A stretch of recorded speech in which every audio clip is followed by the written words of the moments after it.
ไม่โชคเลยกินอันนั้นกับข้าวผู้บ่าว เนื้อเราก็จะหันกลับมาทางนี้ผู้บ่าวกับผู้สาวกินบอกคือกันในบัดทีนี้เราจะกินอยู่ตรงนี้บอกปลาก็อยากอายนั่นแหละไม่ชอบกลัวแฟนอายนะคะโอเคบ๊ายบาย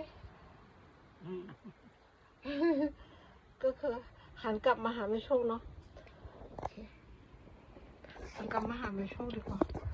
ไม่โชคจะกินอันนี้ให้ดู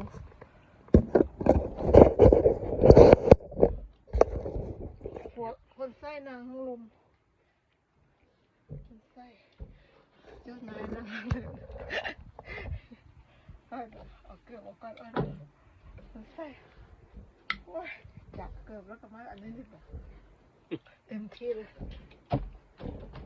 บ้านมือจะรวยอยากกินข้าวกับมือร่ม